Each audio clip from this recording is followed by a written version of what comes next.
Leah, a hardworking mother, walks 20 miles to work every day without complaint. Despite her struggles, she never asks for help, believing that her quiet perseverance is the only way to secure a better future for her children. But one day, Officer Daniels, a local police officer, notices Leah's daily journey and decides to follow her. What starts as a simple curiosity soon turns into a profound revelation when he uncovers the reason behind Leah's long walks. Why did Leah choose to endure such hardship? What did Officer Daniels discover that moved an entire community to take action? Stay tuned to find out. And before we dive in, let us know where you're watching from today. If this story of resilience and unexpected kindness resonates with you, don't forget to hit that subscribe button. The gentle hum of an old alarm clock pierced the pre-dawn silence, rousing Leah from her fitful slumber. With practiced efficiency, she silenced the alarm and swung her feet onto the cold, creaky floorboards of her small bedroom. The clock's dim glow revealed the time, 3:45 a.m. Leah moved quietly through the cramped house, careful not to wake her sleeping children. In the dim kitchen, she prepared a simple breakfast of toast and instant coffee. As she ate, her gaze drifted to the window, where the first hints of dawn were barely visible on the horizon. At precisely 4 a.m., Leah stepped out of her rundown house on the outskirts of town. The cool morning air nipped at her skin as she began her long journey. Her worn sneakers, patched with duct tape, scuffed against the rough pavement as she set off down the empty road. 20 miles lay ahead of her, a distance that would daunt most, but for Leah, it was a daily ritual. She was a cleaner at St. Mary's Hospital, and this walk was her lifeline to that job. As she walked, memories of better days flitted through her mind, days when her trusty old car had carried her swiftly to work. But those days were long gone, the car now a rusting hulk in her overgrown backyard. One day, Leah whispered to herself, her breath visible in the cool air. "One day, I'll get you fixed up, old girl." As she walked, the sky gradually lightened, revealing the world around her. The outskirts of town gave way to more populated areas, and soon, early risers began to appear on the streets. Some, familiar with Leah's daily trek, offered friendly waves or nods. "Morning, Leah," called Mr. Johnson, an elderly man tending to his garden. "Beautiful day ahead." Leah smiled warmly. "Sure is, Mr. Johnson. You have a good one." Not all interactions were as pleasant. As Leah passed through a more affluent neighborhood, she noticed curtains twitching and suspicious glances cast her way. One woman even clutched her purse tighter as Leah walked by. But Leah kept her head high, her smile unwavering. "Good morning, ma'am," she said politely to the woman, who merely huffed and hurried away. As the sun climbed higher, fatigue began to set in. Leah's feet ached, and her muscles protested with each step. But she pushed on, driven by thoughts of her children, Jaden and Aisha, still sleeping peacefully at home. "This is for them," Leah reminded herself, wincing as she felt a blister forming on her heel. "Everything is for them." She thought of Jaden, now 12, with his quick mind and love for science, and little Aisha, just 7, whose artistic talent already shone brightly. They deserved so much more than the hand life had dealt them, and Leah was determined to give them every opportunity she could. As she walked, Leah allowed herself to dream. She imagined a future where she didn't have to choose between paying for school supplies and keeping the lights on. A future where her children could pursue their passions without the weight of poverty holding them back. "One step at a time," she murmured, both to herself and to her aching feet. The hospital came into view just as the morning rush hour traffic began to build. Leah quickened her pace, not wanting to be late. As she approached the staff entrance, she caught her reflection in a window, hair slightly disheveled, dark circles under her eyes, but still standing tall. "Morning, Leah," called Sandra, a nurse just finishing the night shift. "How do you do it every day?" Leah grinned, one foot in front of the other. "Sandra, that's all it takes." Inside, Leah changed into her work uniform and gathered her cleaning supplies. As she began her rounds, the fatigue of her long walk melted away, replaced by the satisfaction of a job well done. She took pride in her work, knowing that her efforts contributed to the well-being of patients and staff alike. During her lunch break, Leah sat alone in the cafeteria, savoring a simple sandwich she had packed. Her phone buzzed with a text from Jaden. "Hope you're having a good day, Mom. Love you." Leah's eyes misted over as she typed a reply. Her children never complained about their circumstances, never asked why she couldn't drive them to school or buy them new clothes. Their resilience and understanding only strengthened her resolve. As her shift ended, Leah steeled herself for the long walk home. The thought of seeing her children gave her renewed energy, and she set off with determination. The afternoon sun beat down mercilessly, but Leah barely noticed, lost in thoughts of the evening ahead. She imagined helping Jaden with his science homework, listening to Aisha's animated stories about her day at school. These simple moments were what made the long, grueling walks worthwhile. As Leah neared her neighborhood, she noticed a police car parked by the side of the road. The officer inside seemed to be watching her intently. For a moment, anxiety fluttered in her chest. Had something happened? Were her children okay? But the officer simply nodded as she passed, and Leah returned the gesture with a polite smile. She had noticed this particular officer more frequently lately, always observing from a distance. It made her slightly uneasy, but she brushed the feeling aside. She had done nothing wrong, after all. Finally, as the sun began to set, Leah turned onto her street. Despite the exhaustion that weighed heavily on her, she quickened her pace, eager to be home. As she approached her house, the front door burst open, and two small figures came racing out. "Mom!" Aisha cried, flinging herself into Leah's arms. Jaden followed close behind, his face split by a wide grin. Leah hugged them tightly, the aches and pains of her long day melting away in their embrace. "Hey, my loves," she said, her voice thick with emotion. "I missed you so much." As they entered the house together, Leah felt a renewed sense of purpose. Yes, life was hard. Yes, the daily grind sometimes felt overwhelming. But moments like these, surrounded by the love of her children, made every step of her journey worthwhile. Later that night, as Leah tucked her children into bed, Aisha asked sleepily, "Mommy, why do you have to leave so early every day?" Leah smoothed her daughter's hair, choosing her words carefully. "Well, sweetie, sometimes we have to work extra hard to make our dreams come true. But don't you worry, everything I do for you and your brother." As she turned out the lights and retreated to her own room, Leah allowed herself a moment of vulnerability. She sank on her bed, muscles screaming in protest, and let out a quiet sigh. Tomorrow would bring another 20-mile journey, another day of hardship and struggle. But as Leah set her alarm for another early morning, she felt a flicker of hope in her heart. One day, things would be better. One day, her sacrifices would pay off. And until then, she would keep walking, one step at a time, for the love of her children and the promise of a brighter future. Officer Mark Daniels pulled his patrol car into the parking lot of Joe's Diner, the familiar neon sign flickering in the pre-dawn darkness. He'd been on the night shift for the past week, and the promise of hot coffee and a hearty breakfast before heading home was too tempting to pass up. As he stepped out of his vehicle, a movement caught his eye. A lone figure was walking briskly down the sidewalk, silhouetted against the faint glow of the horizon. Daniel squinted, recognition dawning on his face. It was that woman again, the one he'd seen walking this same route nearly every day for the past few months. Curiosity piqued. Daniels decided the coffee could wait. He climbed back into his patrol car and slowly drove alongside the woman, keeping a respectful distance. As he drew closer, he could make out more details. She was African American, probably in her mid-30s, with a determined set to her shoulders despite the obvious fatigue in her stride. Daniels had been a cop in this town for over a decade. He prided himself on knowing most of the residents, at least by sight. But this woman was a mystery. He'd seen her countless times, always walking, always alone, regardless of the weather or time of day. At first, he'd assumed it was her choice.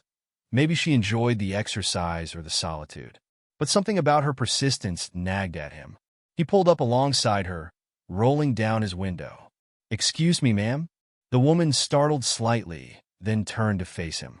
Despite the early hour and the long walk ahead of her, she managed a polite smile. "Yes, officer? I couldn't help but notice you walking. It's awfully early, and it looks like you've got quite a journey ahead. Would you like a ride somewhere?" The woman's smile remained, but Daniels noticed a flicker of something. Hesitation? Fear? In her eyes. "That's very kind of you, officer, but I'm fine. I'm used to walking." Daniels nodded, trying to put her at ease. "I understand. Just wanted to make sure you're all right. You have a good day now." "You too, officer." "Thank you." As Daniels drove away, he couldn't shake the feeling that there was more to this woman's story. Why would anyone choose to walk such long distances every day?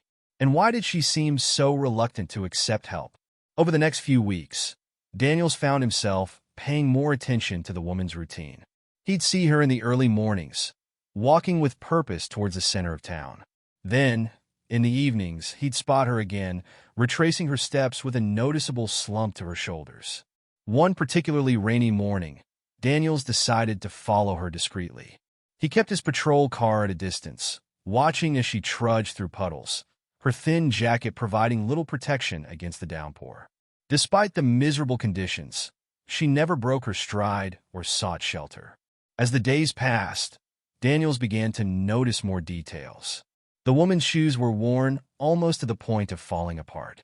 Her clothes, while clean, were faded and patched in places.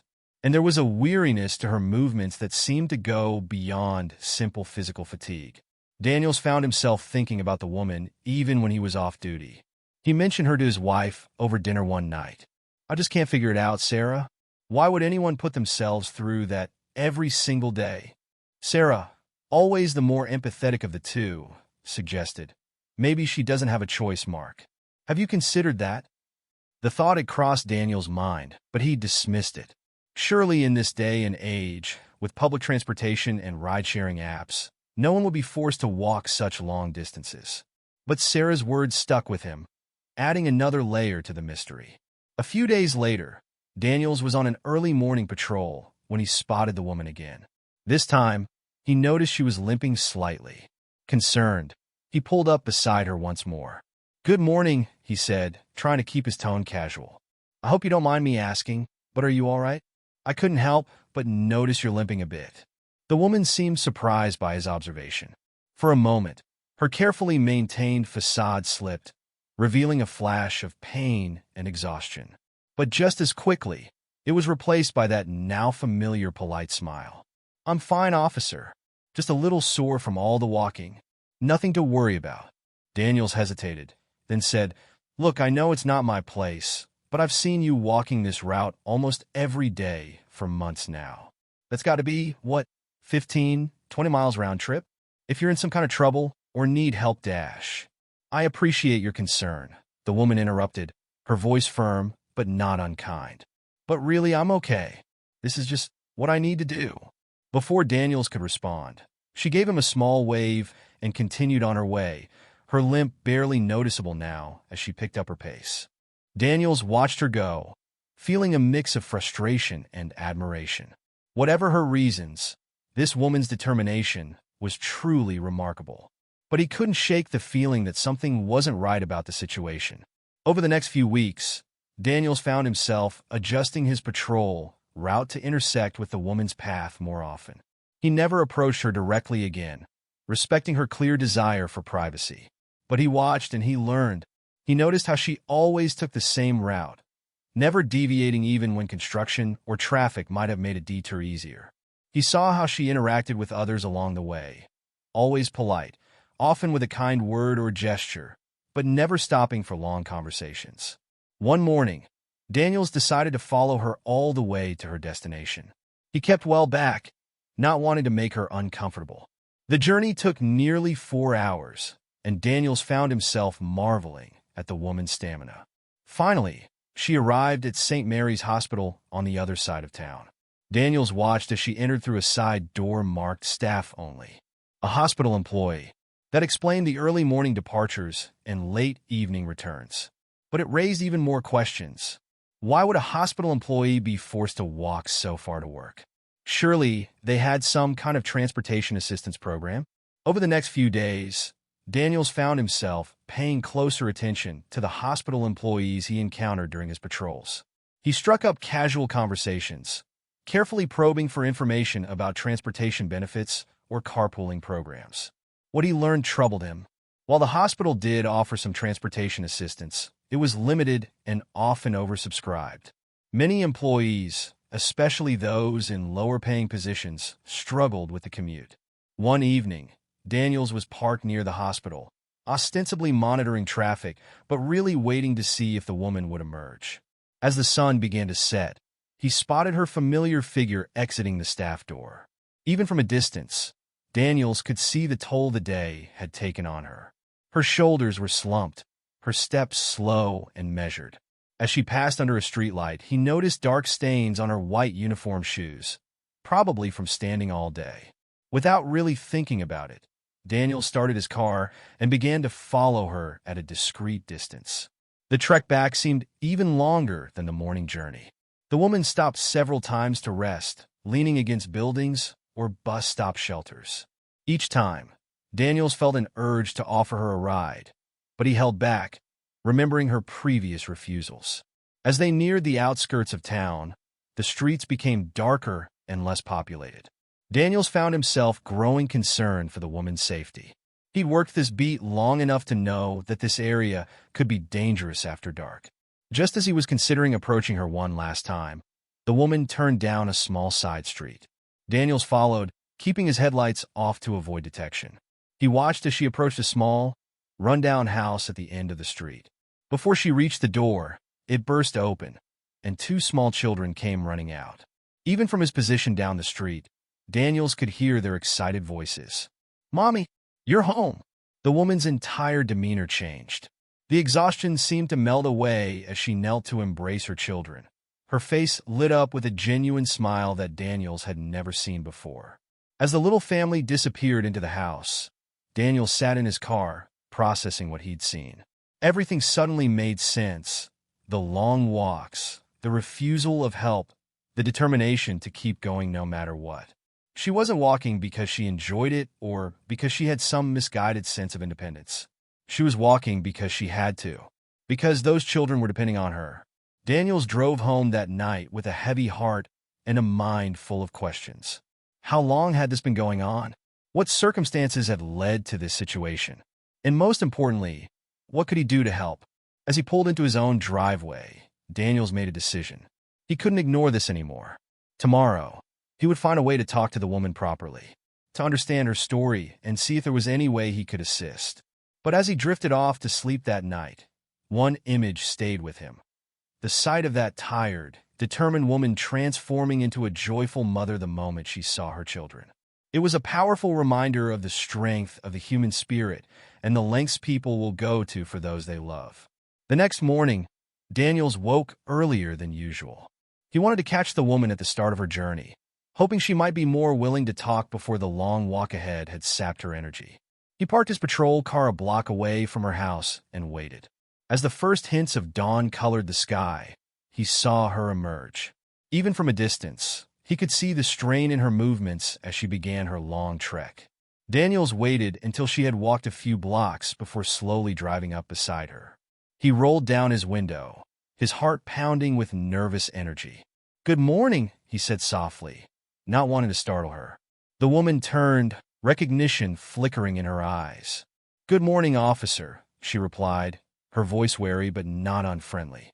Daniels took a deep breath. "I know you've said before that you're fine walking, but I was hoping we could talk for a moment. My name's Mark Daniels. I've been an officer in this town for over 10 years, and I've noticed your daily walks for a while now. I'm concerned."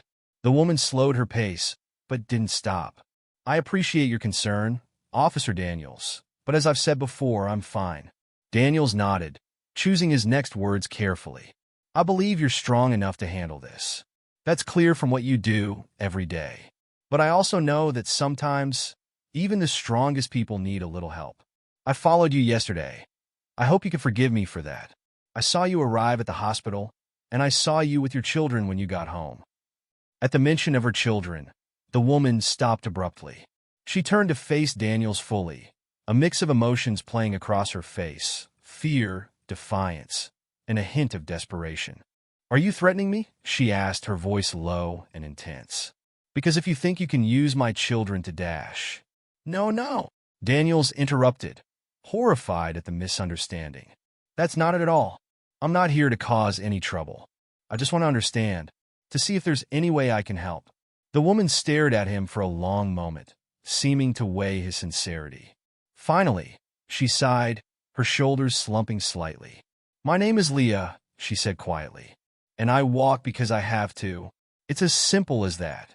Daniels nodded encouragingly. "Can you tell me more, Leah? Why do you have to walk so far?" Leah glanced at her watch, then back at Daniels.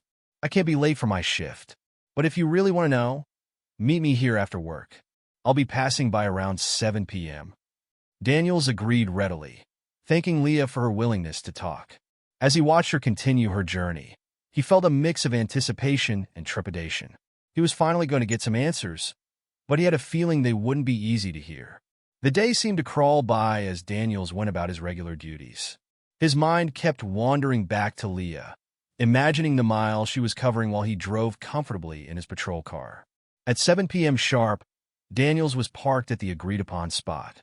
He didn't have to wait long before he saw Leah's familiar figure approaching. Even from a distance, he could see the exhaustion in her gait. As Leah neared the car, Daniels stepped out, not wanting to make her feel trapped or intimidated. "Thank you for meeting me, Leah," he said softly. Leah nodded, leaning against a nearby fence for support. "You wanted to know why I walk," she began, her voice tired but steady. "It's because I have no other choice. My car broke down months ago, and I can't afford to fix it. Public transportation doesn't run early enough for me to get to work on time, and I can't risk losing my job. My kids, they need me to provide for them. I have 2 children, Jaden, he's 12, and Aisha, she's 7. They're everything to me. Their father, he left us 3 years ago, just packed up and disappeared. Left us with nothing but debt and broken promises." Daniels listened intently, his heart heavy. "Isn't there anyone who could give you a ride? Or maybe the hospital has some kind of program?" Leah's voice cracked slightly, but she pressed on. "I tried everything. Carpooling, ride-sharing apps, even asking neighbors for help. But nothing was reliable enough. I can't afford to be late, to risk losing this job. I have to do it for the kids." As Leah spoke, Daniels found himself transported back to his own childhood. He remembered the struggles his single mother had faced, working multiple jobs to keep food on the table. He thought of the neighbors who had stepped in to help, offering rides or watching him after school. Without their support, where would he be today? "The walking, it's hard," Leah continued, pulling Daniels back to the present. "Every step hurts some days. But when I think of giving up, I remember why I'm doing this. I want my kids to have a better life, a future that isn't defined by struggle like mine has been." She turned to Daniels, her eyes shining with unshed tears. "Jaden, he's so smart. He loves science, always talking about becoming a doctor someday. And Aisha, she's got this amazing artistic talent. I want them to be able to follow their dreams, to not have to worry about how they'll pay the bills or put food on the table." Daniels felt a lump forming in his throat. Leah's love for her children, her willingness to sacrifice everything for their future, was palpable. "That's why I walk," Leah said softly. "Because every step, every blister, every ache, it's bringing my children closer to the future they deserve. I can't let them down. I won't." As Leah's words faded into silence, Daniels found himself overwhelmed with emotion. He thought of all the times he had driven past Leah, seeing her only as a curious anomaly in his orderly patrol route. Now, he saw her for who she truly was, a mother, a fighter, a beacon of hope and determination in a world that often seemed devoid of both. "Leah," he said finally, his voice rough with emotion, "I had no idea. Your strength, it's incredible." Leah managed a small smile. "It's not strength, Officer Daniels. It's love.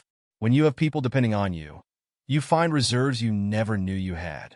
As they pulled up in front of Leah's small house, Daniels made a decision.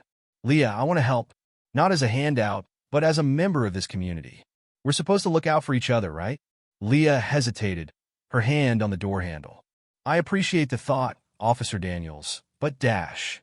Please, Daniels interrupted gently. Call me Mark, and just think about it, okay?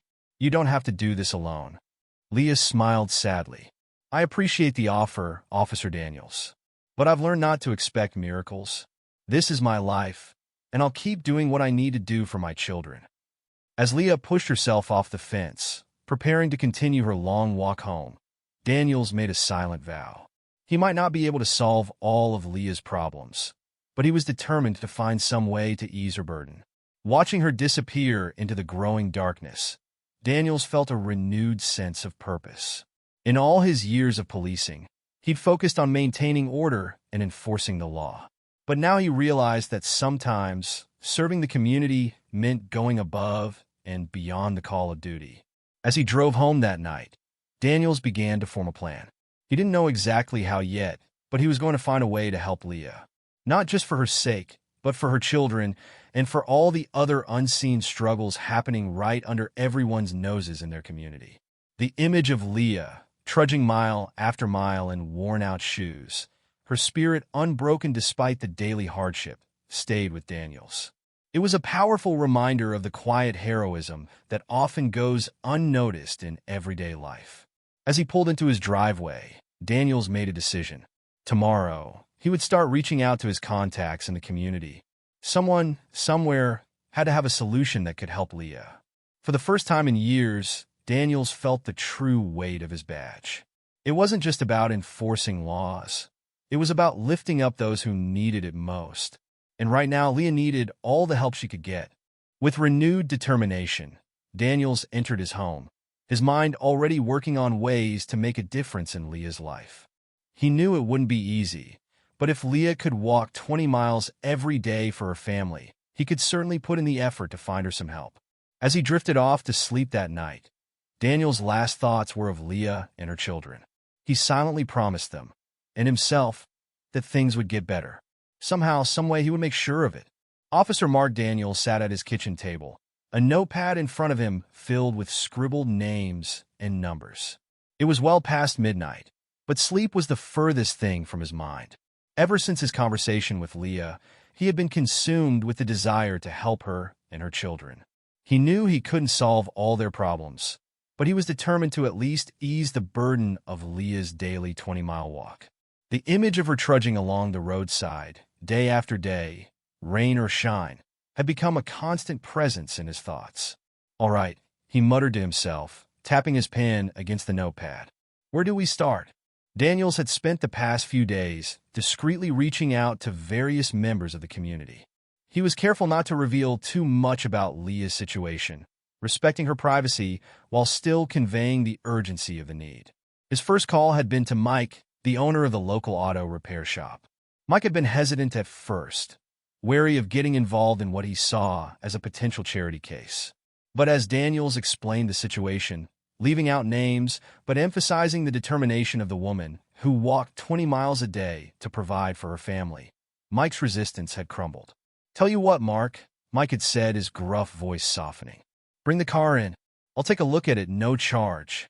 And whatever parts we need, I'll get them at cost. It's the least I can do. Encouraged by Mike's response, Daniels had expanded his reach. He contacted local businesses, explained the situation to fellow officers, and even reached out to some of the staff at St. Mary's Hospital where Leah worked. The response had been overwhelming. People who had seen Leah walking but never knew her story were moved to action. The owner of the local diner offered to provide meals for Leah and her children while the car was being repaired. The shoe store downtown promised a pair of comfortable, durable walking shoes. Even the local grocery store pledged to deliver a week's worth of groceries to Leah's home. As word spread, more and more people wanted to help. Daniels found himself fielding calls and messages from townspeople he'd never even met, all asking how they could contribute. It's amazing, Sarah, Daniels' wife, said as she brought him a fresh cup of coffee. I had no idea so many people would want to get involved. Daniels nodded, a small smile playing on his lips. That's the thing about this town. When push comes to shove, people really do care about their neighbors. But even as the support poured in, Daniels was careful to keep Leah in the dark about the plans. He wanted to respect her dignity and her fierce independence. This wasn't about charity or handouts. It was about a community coming together to support one of its own. The next morning, Daniels headed to the station early. He had a meeting scheduled with the chief to discuss his plan and ensure everything was above board. Chief Rodriguez listened intently as Daniels laid out the situation and his proposed solution. When Daniels finished speaking, the chief leaned back in his chair, a thoughtful expression on his face. "You know, Daniels," he said slowly, "when you first came to me about this, I was worried you were getting too personally involved. But hearing everything you've put together, I'm impressed. This is what community policing is all about." Daniels felt a weight lift from his shoulders. "Thank you, sir. I couldn't stand by and do nothing." The chief nodded. "I understand, and I want you to know that the department fully supports this initiative. In fact, I'd like to contribute personally, and I think we can arrange for a few officers to help with the carpooling until the car is fixed." With the chief's approval, Daniels felt a renewed sense of purpose. He spent the rest of the day coordinating with various community members, ironing out the details of the plan. By the end of the week, everything was in place. Mike from the auto shop had looked at Leah's car and determined what repairs were needed. The local bank had agreed to set up a special account for the fundraiser, ensuring all donations were properly tracked and used. Daniels had even managed to arrange for temporary transportation for Leah while her car was being repaired. A rotating schedule of volunteers, including several of his fellow officers, had signed up to give her rides to and from work. As he stood in the police station's break room, pinning up a sign-up sheet for the carpool volunteers, Daniels overheard two of his colleagues talking. "Hey, did you hear about that fundraiser Daniels is organizing?" Officer Johnson asked. Officer Martinez nodded. "Yeah, for that woman who walks to work every day, right? I've seen her a few times on my patrols. Never knew her story, though." Johnson shook his head. "It's something else, isn't it? Makes you think about all the struggles people might be going through that we never even notice." Daniel smiled to himself as he finished pinning up the sheet. The conversation was a testament to how quickly word had spread and how deeply Leah's story had resonated with people. Later that day, Daniels received a call from Emily, one of the nurses at St. Mary's Hospital. She had been one of the first people he'd reached out to when he started planning this initiative. "Mark, you won't believe this," Emily said, her voice brimming with excitement. "We put out a donation box in the staff room, just like you suggested. In just 3 days, we've collected over $500. And that's not even counting the people who've offered to contribute directly to the fundraiser account." Daniels felt a lump form in his throat. That's incredible, Emily. Thank you so much for organizing that." "Are you kidding? We should be thanking you for bringing this to our attention. Leah's such a hard worker, always with a smile on her face. None of us had any idea what she was going through. We're just glad we can help." As the days passed, the support continued to pour in. Local businesses held special promotions, donating a portion of their proceeds to the fundraiser. The town's annual 5K run, usually held to raise money for the local animal shelter, decided to split this year's proceeds between the shelter and Leah's fund. Even the local elementary school got involved. When the principal heard about Leah's situation, she organized a Walk for Kindness event. Students collected pledges for every lap they walked around the school track, with all the money going to the fundraiser. Daniels found himself constantly amazed by the outpouring of generosity. People who had never met Leah were touched by her story and eager to help. It wasn't just about the money either. Many offered their time and skills as well. A local seamstress volunteered to alter some donated clothes for Leah and her children. A retired teacher offered free tutoring for Jaden and Aisha. The owner of a small tech company even promised to donate a refurbished laptop to help with the children's schoolwork. As the fund grew, Daniels realized they would have enough not just to fix Leah's car, but to provide her with some additional support as well. He reached out to a financial advisor who agreed to meet with Leah pro bono to help her set up a savings plan and budget. Throughout it all, Daniels was careful to keep the full extent of the community's response from Leah. He wanted it to be a surprise, a moment of joy and relief after so much struggle. But he also wanted to prepare her, to ensure she wouldn't feel overwhelmed or uncomfortable with the support. One evening, about 2 weeks into the fundraising efforts, Daniels drove to Leah's house. He found her sitting on the front porch, watching as Jaden and Aisha played in the small yard. "Evening, Leah," he called as he approached. "How are you doing?" Leah smiled, though Daniels could see the exhaustion in her eyes. "We're managing, Mark. Thanks for asking. And thank you again for arranging those rides to work. It's been a big help." Daniels nodded, taking a seat next to her on the porch steps. "I'm glad to hear that. Actually, that's part of why I'm here. I wanted to talk to you about something." Leah turned to him, her expression curious, but slightly wary. "Oh, is everything okay?" "Everything's fine," Daniels assured her quickly. "More than fine, actually. Leah, do you remember when I told you about how my family struggled when I was a kid and how the community stepped in to help?" Leah nodded slowly. "I remember." Daniels took a deep breath. "Well, I've been thinking a lot about that lately. About how sometimes accepting help isn't a sign of weakness, but a sign of strength. It takes courage to let others in, to allow your community to support you." He paused, watching Leah's face carefully. "The thing is, Leah, your story, it's touched a lot of people. People who've seen you walking every day, but never knew why. People who work with you at the hospital. Even people who've never met you, but have heard about your dedication to your family." Leah's eyes widened slightly. "What are you saying, Mark?" "I'm saying that the community wants to help Leah. Not because they pity you, but because they admire you. Your strength, your determination, it's inspired people. They want to show you that you're not alone in this." Daniels could see the conflict in Leah's eyes, the pride that had kept her going for so long warring with the hope of a lighter burden. I don't know what to say," Leah whispered. "I'm not looking for handouts, Mark.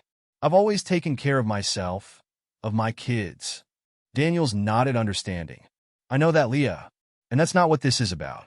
This is about a community coming together to support one of their own, just like they did for my family when I was a kid. It's not charity, it's neighbors helping neighbors." He reached out, gently placing a hand on Leah's shoulder. "You don't have to decide anything right now, but I want you to know that there are people out there who want to help. Not because they think you can't handle things on your own, but because they believe you shouldn't have to." Leah was quiet for a long moment, her gaze fixed on her children playing in the yard. When she finally spoke, her voice was thick with emotion. "I've been so focused on being strong for them," she said softly. "On not letting them see how hard things have been. Maybe I've been too proud." Daniels squeezed her shoulder gently. "There's nothing to be ashamed of, Leah. You've done an incredible job. But it's okay to let others help sometimes. It doesn't make you any less strong or less of a provider for your kids." As if on cue, Jaden and Aisha came running up to the porch, their faces flushed with exertion and happiness. "Mom, Officer Daniels," Jaden called out. "Did you see how high I can jump now?" Aisha chimed in. "And I can do a cartwheel. Want to see?" Leah laughed, the sound filled with both joy and a touch of weariness. "That's wonderful, sweethearts. Maybe you can show us tomorrow." "Okay."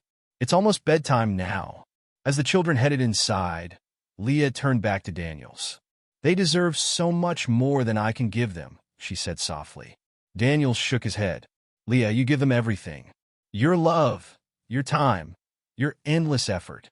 But it's okay to accept help in giving them even more. That's what community is all about."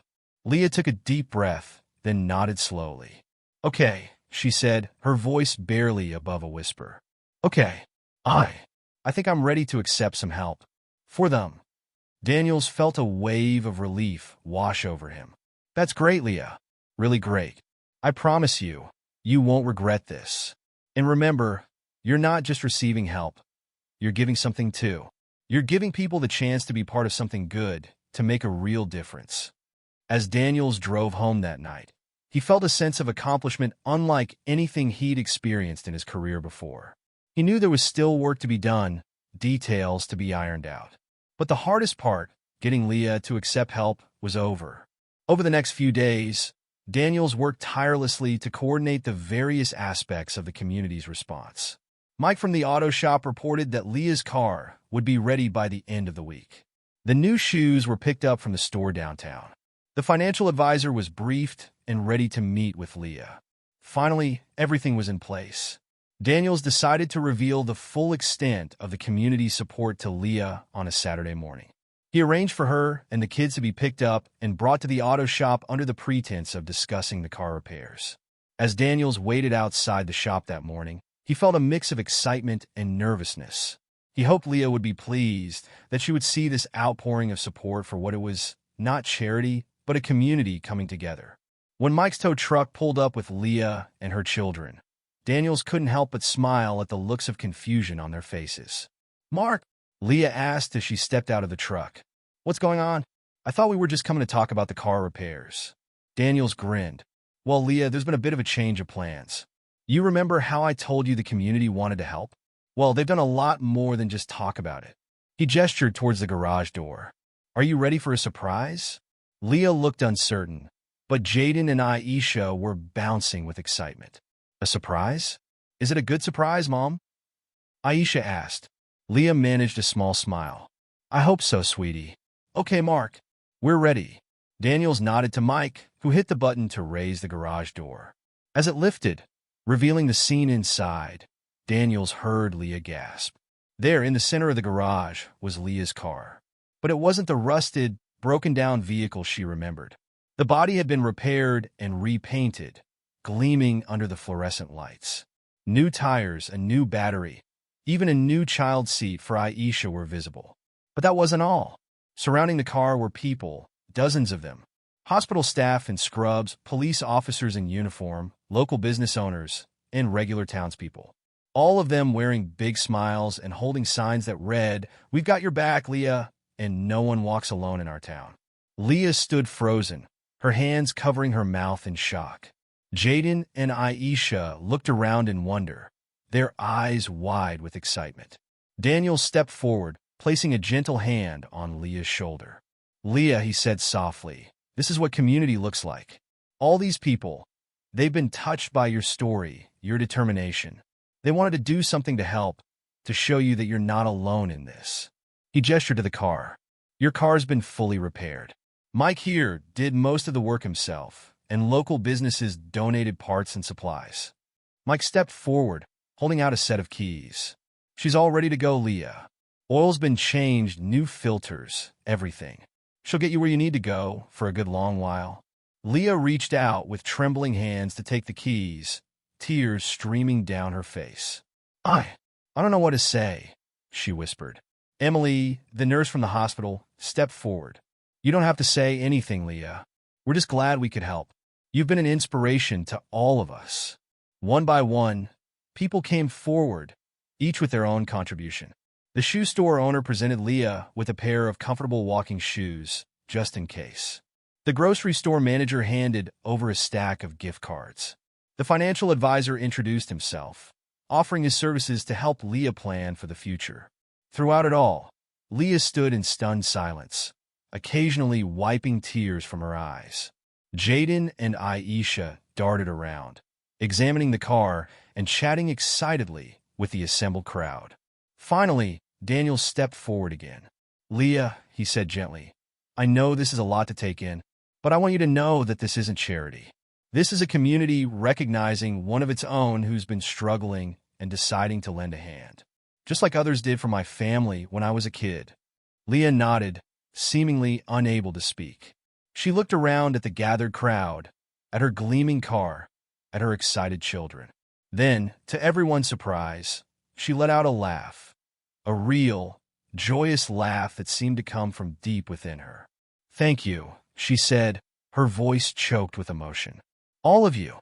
I never imagined." She trailed off, overcome. Jaden stepped up beside his mother, placing a hand on her arm. "Mom," he said, his voice filled with a maturity beyond his years, "it's okay. You've always taught us that family helps family. These people, they're like our family now, right?" Leah looked down at her son, fresh tears welling in her eyes. She pulled both Jaden and Aisha close, hugging them tightly. "You're right, sweetheart. They are family." Turning to face the crowd, Leah took a deep breath. "I don't know how to thank you all," she began, her voice growing stronger with each word. "For so long, I've been focused on just putting one foot in front of the other, on doing whatever it took to provide for my children. I forgot what it meant to be part of a community." She looked around at the faces before her, some familiar, many unknown, but all wearing expressions of warmth and support. You've given us more than just a car or supplies. You've given us hope, a reminder that we're not alone. And I promise you, I'll pay this kindness forward however I can." A round of applause broke out, echoing through the garage. As it died down, Chief Rodriguez stepped forward. "Leah," he said, his usually gruff voice softened with emotion, "I hope you know that this isn't a one-time thing. We're here for you and your family, today and every day moving forward." Daniels nodded in agreement. "That's right. We've set up a support network. If you ever need a ride, or help with childcare, or anything at all, there are people ready to step in." Leah nodded, overwhelmed but grateful. "Thank you. All of you. I don't know what else to say, except thank you." As the gathering began to disperse, people coming forward to offer hugs and words of encouragement, Daniel stood back, watching the scene with a sense of pride and accomplishment. This was what being a police officer was truly about. Not just enforcing laws, but building and strengthening communities. Later that afternoon, as Leah prepared to drive her newly repaired car home for the first time, she beckoned Daniels over. "Mark," she said softly, "I can't thank you enough for what you've done. Not just the car and everything else, but for showing me that it's okay to accept help. That it doesn't make me weak or a failure." Daniels smiled. "You're welcome, Leah. But remember, I just got the ball rolling. All these people, they stepped up because of you. Because your strength and determination inspired them." Leah nodded, her eyes shining. "I know. And I promise I'm going to find ways to give back. To be there for others the way this community has been there for us." As Leah drove away, Jaden and Aisha waving excitedly from the back seat, Daniels felt a profound sense of satisfaction. He knew that Leah's journey wasn't over. There would still be challenges ahead. But now she faced them not as a solitary figure walking a lonely road, but as a cherished member of a caring community. In the weeks and months that followed, the impact of that day rippled through the town. Inspired by Leah's story and the community's response, others began to look out for their neighbors more, to offer help where it was needed. The town's annual charity drive saw record participation, and new volunteer programs sprang up to assist struggling families. Leah, true to her word, became a force for good in her own right. She started a support group for single parents at the hospital, sharing her experiences and the lessons she'd learned about resilience and accepting help.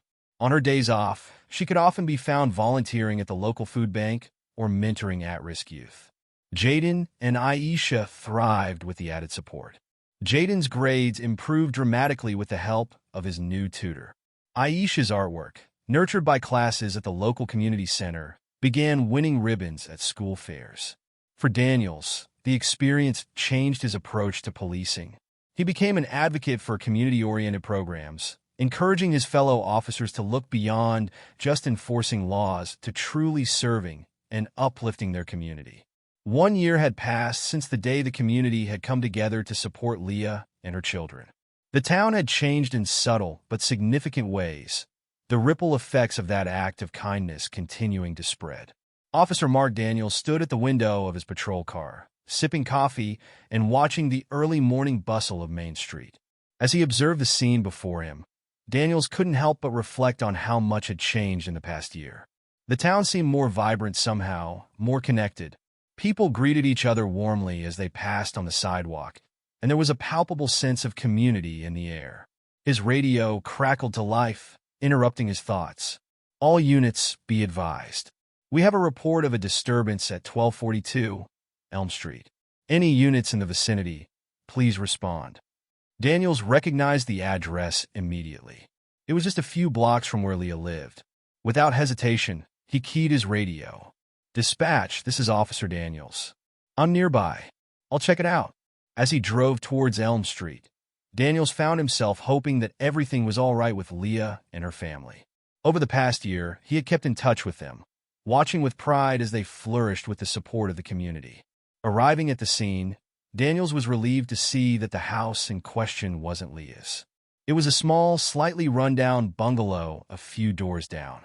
As he approached, he could hear raised voices coming from inside. Daniels knocked on the door, announcing his presence. "Police, is everything okay in there?" The voices inside quieted, and after a moment, the door opened slightly. A young woman peered out, her eyes red and puffy from crying. "I'm sorry," she said softly. "We didn't mean to disturb anyone." Daniels took in the scene quickly. The woman looked exhausted and stressed, and behind her, he could see a small child clinging to her leg. "Ma'am, I'm Officer Daniels. Is everything all right? Are you safe?" The woman nodded, then hesitated. It's just been a rough morning. My son, he's autistic and sometimes he has meltdowns. My husband and we were arguing about what to do." Daniel's expression softened. "I see. May I come in? Perhaps I can help." The woman looked uncertain for a moment, then nodded, opening the door wider. As Daniel stepped inside, he saw a man sitting on the couch, his head in his hands. The living room was cluttered, with toys strewn about and dishes piled in the sink visible through the kitchen doorway. "I'm Sarah," the woman said, gesturing to her husband. "This is Mike, and this is our son, Tommy." She placed a hand on the head of the boy still clinging to her leg. Daniels knelt down to Tommy's level. "Hi there, Tommy. I'm Officer Daniels. It's nice to meet you." Tommy didn't respond, keeping his face hidden against his mother's leg. Sarah sighed. "He's had a rough morning. We all have." Mike looked up, his face etched with exhaustion and frustration. "We're at our wits' end, officer. Tommy's therapist moved away last month, and we haven't been able to find a new one. The waiting lists are months long. This morning, it just all came to a head." Daniels nodded understanding. He thought back to the changes in the community over the past year, the increased support and connections that had formed. "You know," he said slowly, "I think I might know someone who could help." He pulled out his phone and dialed a number. After a brief conversation, he turned back to Sarah and Mike. "There's someone I'd like you to meet. She's helped a lot of families in tough situations.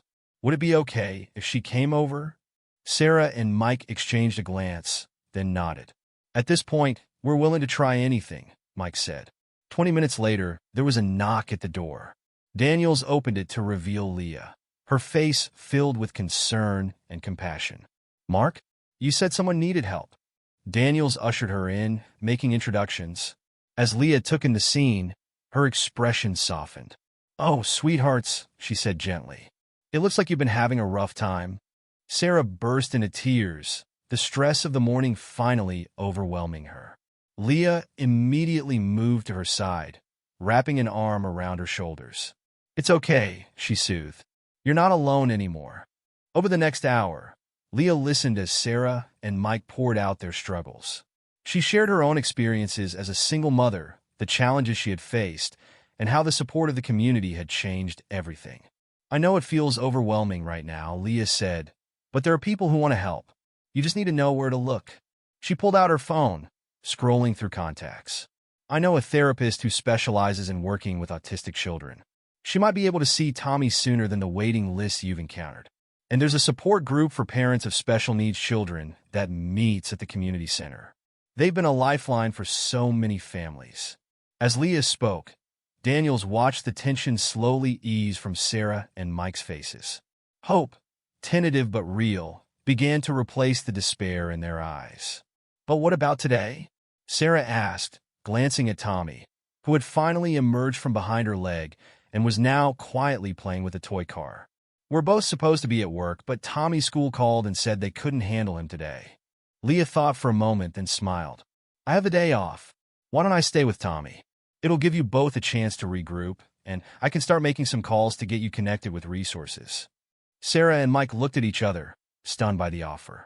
"We couldn't ask you to do that," Mike began, but Leah waved him off. "You're not asking. I'm offering. A year ago, I was in a place where I thought I had to handle everything on my own.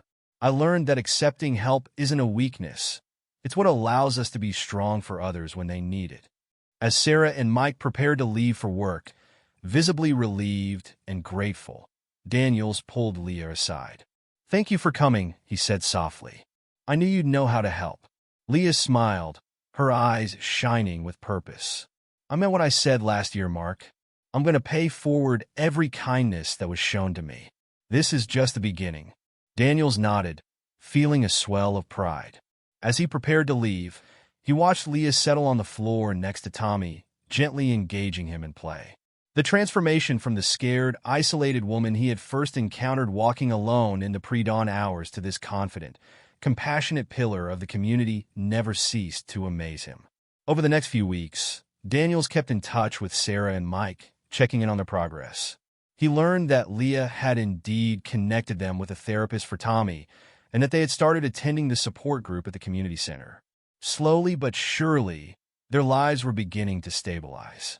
One evening, as Daniels was finishing up his patrol, he received a call from the dispatch. "Officer Daniels, we have a situation at the community center. Nothing dangerous, but they're requesting your presence specifically."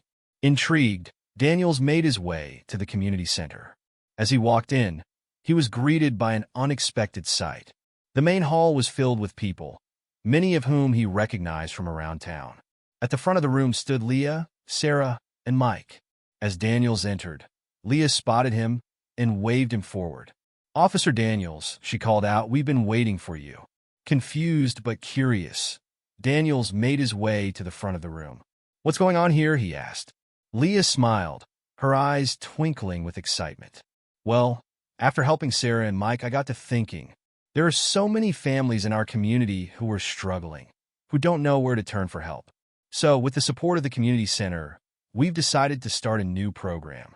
We're calling it Neighbors in Need." Sarah stepped forward, her face glowing with newfound confidence.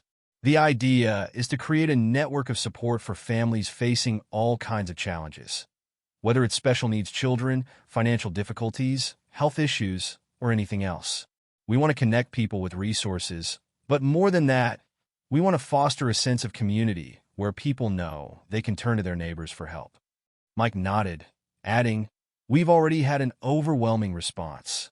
People are volunteering their time, skills, and resources. It's incredible." Daniels looked around the room, taking in the eager faces of the assembled crowd. He felt a lump form in his throat as he realized the full impact of what had started with one simple act of noticing a woman walking alone on the road. Leah turned to Daniels, her expression serious. "We wanted you to be here for this, Mark, because in many ways, you're the one who started it all. By taking the time to notice someone in need, by rallying the community to help, you set off a chain reaction of kindness that's still growing. We'd like you to be part of this program to help us identify families who might need support." Daniels was speechless for a moment, overwhelmed by the magnitude of what was happening. Finally, he managed to nod. "I'd be honored," he said, his voice thick with emotion. As the meeting continued, plans were made and responsibilities assigned. The energy in the room was palpable, a sense of shared purpose and community spirit unlike anything Daniels had ever experienced. In the weeks and months that followed, the Neighbors in Need program flourished. Daniels found himself at the heart of it, using his position as a police officer to identify families who could benefit from the program's support. He watched with pride as the community came together time and time again, offering help in ways both big and small. There was the single father who had lost his job and was struggling to make ends meet. The program connected him with job training opportunities and provided temporary assistance with bills until he got back on his feet. Then there was the elderly couple who could no longer maintain their home. Volunteers from the program spent weekends helping with repairs and yard work, ensuring the couple could stay in the home they loved. Each success story seemed to inspire more people to get involved. Local businesses began offering job placements and internships. The hospital started a program to help families navigate complex medical systems. Even the school district got involved, creating a mentorship program for at-risk youth. Through it all, Leah remained a driving force, her own experiences fueling her passion to help others. Daniels marveled at her transformation, remembering the withdrawn, exhausted woman he had first encountered. Now, she radiated confidence and purpose, her smile brightening every room she entered. One evening, about 6 months after the program's inception, Daniels received a call from Leah. "Mark," she said, her voice filled with excitement, "I need you to come to the community center right away. There's someone you need to meet." Intrigued, Daniels made his way to the center. As he walked in, he saw Leah standing with a young woman he didn't recognize. The woman looked nervous, her eyes darting around the room as if searching for an escape. "Mark, Leah said as he approached. "This is Amanda." "Amanda, this is Officer Daniels, the one I was telling you about." Amanda nodded shyly, not quite meeting Daniel's eyes. "It's nice to meet you," she mumbled. Leah placed a gentle hand on Amanda's shoulder. "Amanda came to us for help today, Mark. Her situation, well, it reminded me a lot of my own." As Leah explained, Daniels felt a sense of déjà vu wash over him.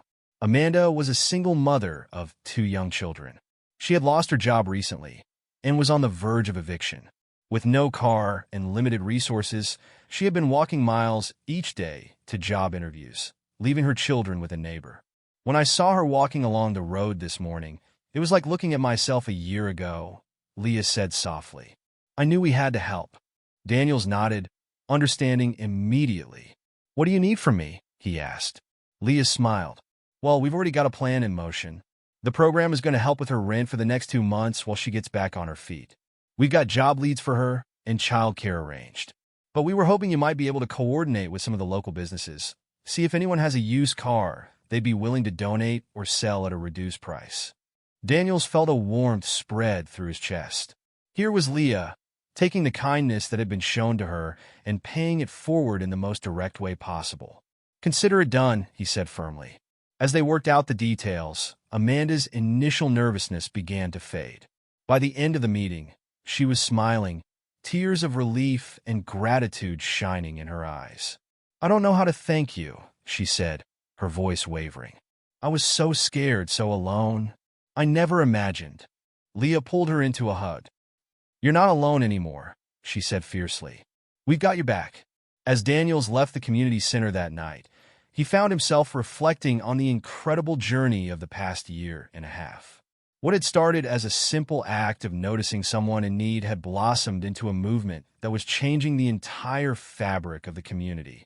He thought of Leah and how far she had come, from a woman walking alone in the darkness to a beacon of hope for others. He thought of Sarah and Mike, who had gone from feeling isolated and overwhelmed to becoming active participants in building a supportive community. And now Amanda, at the beginning of her own journey of transformation. The next day, Daniels threw himself into the task of finding a car for Amanda.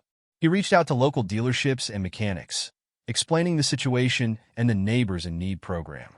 The response was overwhelming. By the end of the week, he had 3 offers of used cars in good condition, all at significantly reduced prices. It was Mike from the auto shop who finally came through with the perfect solution. "I've got a car that was traded in recently," he told Daniels over the phone. "It needs a little work, but nothing major. If the program can cover the cost of parts, I'll do the labor for free. We can have it ready for Amanda in a week." Daniels felt a lump form in his throat. "Mike, that's incredibly generous." "Thank you." Mike's gruff voice softened. "Hey, this program helped my family when we needed it. It's the least I can do to give back." A week later, Daniels stood with Leah and Amanda in Mike's auto shop, watching as Mike handed over the keys to a newly refurbished sedan. Amanda's hands shook as she took them, tears streaming down her face. "I don't know what to say," she whispered. "This is going to change everything." Leah wrapped an arm around Amanda's shoulders. "Just promise that when you're back on your feet, you'll find a way to help someone else in need. That's how we keep this going." Amanda nodded firmly. "I promise. I'll never forget this kindness." As they watched Amanda drive away in her new car, Leah turned to Daniels. "You know, Mark, sometimes I still can't believe how much has changed. A year and a half ago, I was in Amanda's shoes, feeling hopeless and alone. Now look at us." Daniels nodded, a smile playing on his lips. "It's pretty incredible. But you know what amazes me most? It's not just the big things like cars and jobs. It's the way people in this town look at each other now. There's more kindness, more awareness. People are quicker to offer help and more willing to accept it."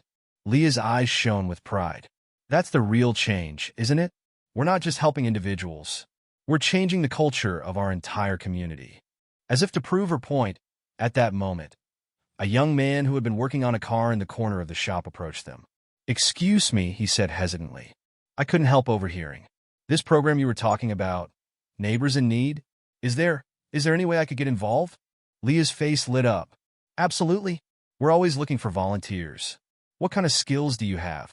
As Leah chatted with the young man, explaining the program and how he could contribute, Daniels felt a sense of awe wash over him. This was how real, lasting change happened, not through grand gestures or sweeping policies, but through individual acts of kindness that inspired others to action. As the Neighbors in Need program continued to flourish, its impact on the community became increasingly evident. The partnership with the community college proved particularly fruitful, opening doors for many who had previously seen higher education as an unattainable dream. One crisp autumn morning, Daniels received a call from Leah. Her voice was brimming with excitement. "Mark, you won't believe this. Remember Amanda, the single mom we helped a few months ago?" "Of course," Daniels replied, smiling at the memory of the grateful young woman driving away in her newly refurbished car. "Well, she just got accepted into the nursing program at the community college. The scholarship we set up through Neighbors in Need made it possible. She's going to be able to build a better future for herself and her kids." Daniels felt a wave of pride wash over him. "That's incredible, Leah. She's come so far in such a short time." "That's not all," Leah continued. "She's also volunteering with us now, mentoring other single parents who are just starting out in the program. She says she wants to be for them what we were for her." As Daniels hung up the phone, he marveled at how the ripples of kindness continued to spread. Amanda's story was just one of many success stories emerging from the program, each one inspiring more people to get involved and give back. He reflected on the incredible journey of the past 2 years. He thought of Leah and how she had gone from a struggling single mother to a community leader. He thought of Sarah and Mike, who had transformed their own struggles into a source of strength and support for others. He thought of Amanda, now on her way to becoming a nurse and giving back to the community that had lifted her up. But more than the individual stories, he thought about the change he had seen in the town as a whole. There was a new spirit of connection and compassion that seemed to permeate every aspect of community life. People were quicker to offer help, more attuned to the needs of their neighbors. The town felt more alive, more vibrant, more like a true community. As he once turned onto the road where he had first seen Leah, Daniels was struck by a sudden realization. The road was empty now, no solitary figures trudging along its edges in the pre-dawn darkness. It wasn't that people no longer struggled. There would always be challenges and hardships. But now, those who were struggling had a place to turn, a community to lean on. Leah's unwavering determination and Officer Daniels' compassionate curiosity led to an extraordinary transformation, not just in Leah's life, but also in the hearts of those who witnessed her story. If Leah's story inspired you, be sure to subscribe for more uplifting stories of resilience and hope. And before you go, we'd love to hear your thoughts. What would you have done if you were in Officer Daniels' shoes? Share your thoughts in the comments below.